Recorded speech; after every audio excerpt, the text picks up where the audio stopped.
الرحمن الرحیم الحمد للہ والصلاة والسلام علی رسول اللہ وبعد الدرس العاشر الصلاة وجوبها وحکم تارکها 10واں درس نماز کے وجوب اور تارک نماز کے حکم کا بیان۔ دوستو، نماز مذہب اسلام کا دوسرا اور عظیم رکن ہے، اور اللہ رب العزت نے نماز کو تمام مسلمان بالغ، عقل مند اور مرد و عورت پر فرض قرار دیا ہے۔ لہٰذا جتنے بھی مسلمان اس روئے زمین پر بستے ہیں اور وہ مسلمان ہیں، عقل مند ہیں، بالغ ہیں، اور مرد و عورت زن کوئی بھی ہیں اور نماز کی رخصتوں سے بھی وہ بچے ہوئے ہیں، ایسی صورت میں ان پر نماز پڑھنا فرض ہے۔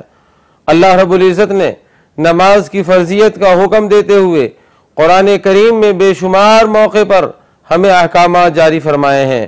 ان میں سے ایک موقع یہ ہے، اللہ تعالیٰ فرماتے ہیں وَأَقِيمُوا الصَّلَاةَ وَآتُوا الزَّكَاةَ وَارْكَعُوا مَعَ الرَّاكِعِينَ، نماز قائم کرو اور زکوٰۃ ادا کرو اور رکوع کرنے والوں کے ساتھ رکوع کرو۔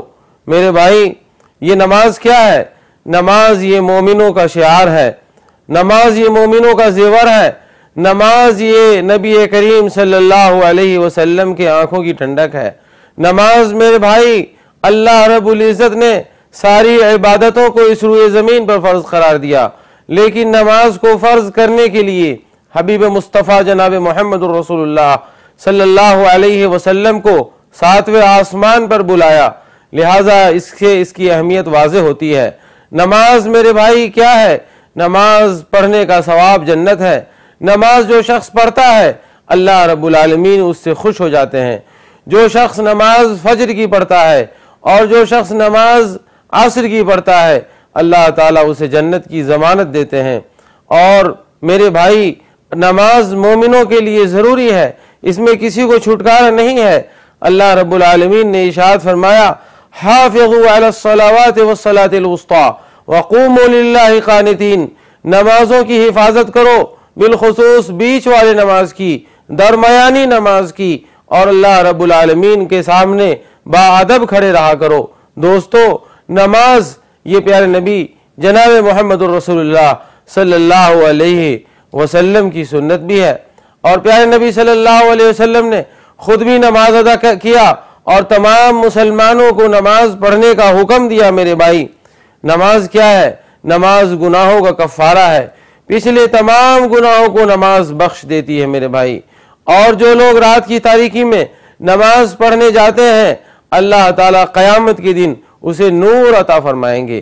پیارے نبی صلی اللہ علیہ وسلم نے ارشاد فرمایا بشر المشائین فی الظلم الی المساجد بالنور التام یوم القیامہ، رات کی تاریکی میں مسجد جانے والوں کو قیامت کے دن بڑی روشنی کی خبر دے دیجئے۔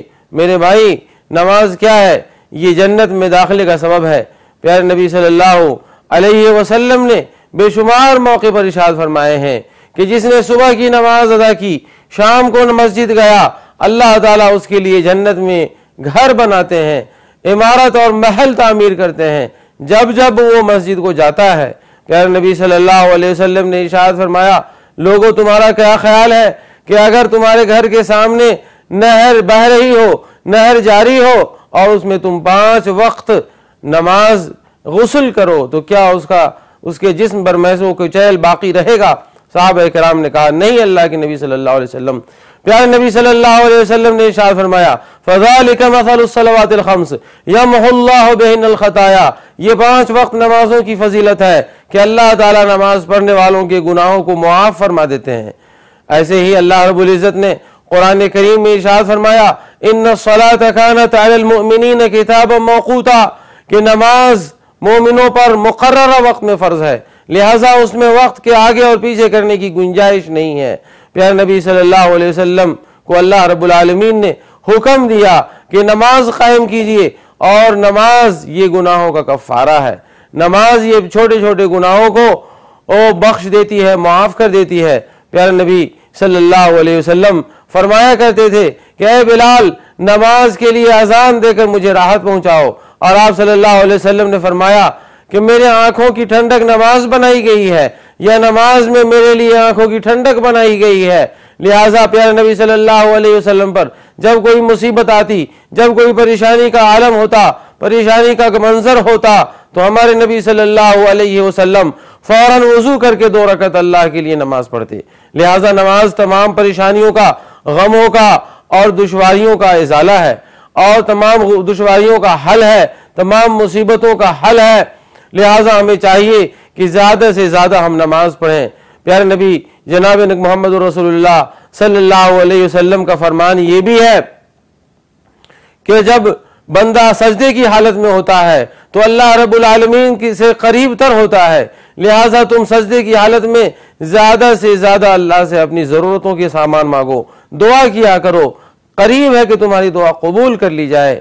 شاعر نے کہا یہ ایک سجدہ جسے تو گراں سمجھتا ہے، 1000 سجدوں سے ملتی ہے آدمی کو نجات۔ آج لوگ سجدہ کرنے سے گھبراتے ہیں اور لوگ پریشانی سے گھبراتے ہیں۔ میرے بھائی دوسرا کام تو وہ کرتے ہیں لیکن سجدہ نہیں کرتے اللہ رب العالمین کو۔ ایک صحابی نے نبی کریم صلی اللہ علیہ وسلم کی خدمت میں وضو کا پانی لا کر دیا۔ اس صحابی سے عرض کیا، نبی صلی اللہ علیہ وسلم نے پوچھا کہ تمہیں کیا چاہیے، مجھ سے مانگو۔ پیارے نبی صلی اللہ علیہ وسلم سے انہوں نے کہا کہ اللہ کے نبی صلی اللہ علیہ وسلم مجھے آپ کی رفاقت چاہیے۔ پیارے نبی صلی اللہ علیہ وسلم سے جب یہ سوال کیا گیا تو پیارے نبی صلی اللہ علیہ وسلم نے ارشاد فرمایا کہ اعنی علی نفسک بکثرۃ السجود، کہ تم زیادہ سجدہ کر کے ہماری مدد کرو کہ تم ہمارے ساتھ جنت میں رہو۔ لہذا تمام مسلمانوں کے لیے ضروری ہے کہ وہ نماز کا اہتمام اور احترام کریں۔ ایسے ہی جب حضرت معاذ بن جبل رضی اللہ تعالیٰ عنہ کو نبی کریم صلی اللہ علیہ وسلم نے ملک یمن کا گورنر بنا کر کے بھیجا تو پیارے نبی صلی اللہ علیہ وسلم نے ارشاد فرمایا کہ تم سب سے پہل اہل یمن کو کلمہ توحید لا الہ الا اللہ محمد الرسول اللہ کی گواہی کا حکم دینا، اور جب وہ لا الہ الا اللہ پڑھ لے تو ان سے یہ بتانا کہ اللہ تعالیٰ نے ان پر دن و رات میں 5 وقت کی نمازیں فرض قرار دی ہیں۔ یہ نماز کی فرضیت کی دلیل بہت ساری حضرت موسیٰ علیہ السلام، حضرت ابراہیم علیہ السلام، حضرت اسماعیل علیہ السلام اور تمام انبیاء اور رسول کو اللہ رب العالمین نے حکم دیا ہے نماز پڑھنے کا، اور تمام لوگ نماز پڑھتے تھے۔ حضرت عیسیٰ علیہ السلام نے ارشاد فرمایا وَأَوْصَانِي بِالصَّلَاةِ وَالزَّكَاةِ مَا دُمْتُ حَيًّا، کہ اللہ تعالیٰ نے مجھے حکم دیا ہے نماز پڑھنے کا، زکوٰۃ دینے کا، میں جب تک زندہ رہوں۔ تو تمام انبیاء اور رسول نے نماز پڑھی ہے، اور حضرت ابراہیم و اسماعیل نے خانہ کعبہ کی دوبارہ تعمیر کی تھی۔ اس کے بعد اللہ تعالیٰ سے دعا کی تھی کہ اللہ تعالیٰ مجھے اور میری اولاد کو نماز کا قائم کرنے والا بنا۔ میرے بھائی جب یہ سارے انبیاء اور رسول اور پیغمبران اسلام سب لوگ نماز پڑھتے تھے، نبی اکرم جناب محمد رسول اللہ صلی اللہ علیہ وسلم نے اپنے سانس کی آخری گھڑی میں، موت کے آخری لحظات میں پیارے نبی صلی اللہ علیہ وسلم نے ارشاد فرمایا کہ الصلاۃ وما ملکت ایمانکم، کہ نمازوں کا خیال کرنا ہے مومنوں، نمازوں کو پکڑ کے رکھنا۔ جو لوگ نماز کو ضائع کرتے ہیں وہ اپنے دین کو ضائع کر دیتے ہیں۔ جو لوگ نماز کی حفاظت نہیں کر پاتے ان کے لیے دین کی حفاظت کی کوئی گارنٹی اور ضمانت نہیں ہے۔ اسی لیے علماء کرام نے کہا کہ کسی بھی حال میں نماز معاف نہیں ہے۔ مردوں سے تو کسی بھی حال میں نماز معاف نہیں، البتہ عورتوں پر حالت حیض و نفاس میں تو ضرور معاف ہے، لیکن اس کے علاوہ کسی بھی حال میں نماز مومنوں پر معاف نہیں ہے۔ لہٰذا مسلمانوں کو چاہیے کہ وہ نماز پڑھیں۔ پیارے نبی صلی اللہ علیہ وسلم نے ارشاد فرمایا کہ ایک انسان اور شرک و کفر کے درمیان نماز کا چھوڑنا ہے، یعنی جو نماز پڑھتا ہے وہ مومن، جو نماز نہیں پڑھتا ہے وہ مومن نہیں ہوتا۔ لہٰذا میں تمام مسلمانوں سے اور روزہ دار بھائیوں سے اپیل کرتا ہوں کہ وہ روزہ بھی رکھیں اور اللہ تعالیٰ کے لیے نماز بھی پڑھیں۔ بغیر نماز کے ان کا نہ روزہ قبول ہے، نماز نہ حج۔ لہٰذا میں تمام لوگوں سے یہ اپیل کرتا ہوں وقد انتہا الدرس العاشر، والسلام علیکم ورحمۃ اللہ وبرکاتہ۔